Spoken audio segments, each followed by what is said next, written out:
after waiting a while for some parts, we finally got everything in that we needed. Got the solar panels mounted, wired, up together, ready to go. As you can see, today we've got off and on sun. Finally, after weeks of not having any. Show you what's going on here on the business end of things real quick. We got our wiring diagram where we set everything up. Pretty helpful, actually.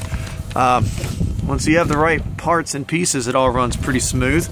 As you can see here on the diagram, bringing the panels in on a parallel circuit.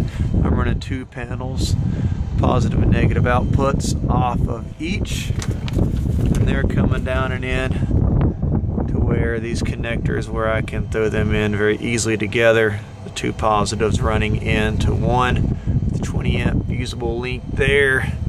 My negatives on the back, which is coming into my charge controller here on the solar power input. This actually takes the different voltages and modulates them and gets them set up on 12 volts to where most standard lead acid batteries can function. So leaving out of there, we're coming down on our positives. Our negative here goes straight down to the battery. Our positive, we always want to fuse that up, so going up here to my large maxi fuse, 20 amps, and then my positive again is coming down to our battery.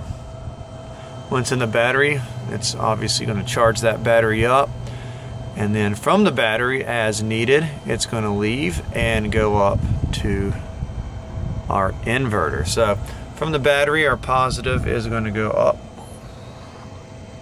and into a 40 amp circuit breaker, making sure that we don't pull too much off of that. This will click off in case it goes too crazy.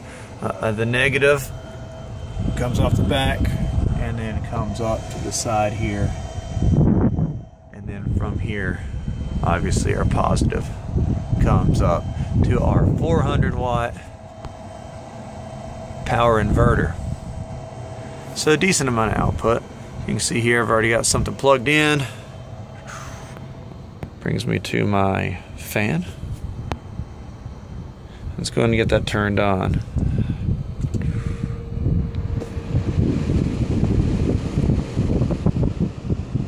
Off and going. So it's a pretty neat system.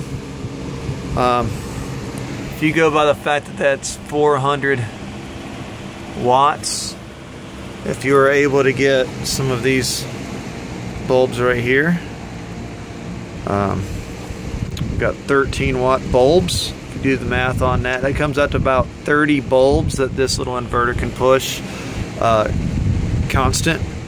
It can peak a little bit more than that, but obviously a lot of this would depend on the batteries. I'm a little small on battery for this application, but we're just testing it out with the smaller one.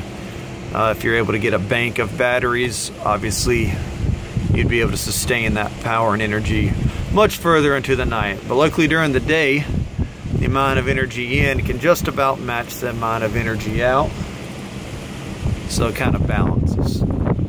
But there we have it. Liberty Middle School starting our solar. Hopefully get some more panels later on, and we'll add to the system and see if we can't power a little bit more.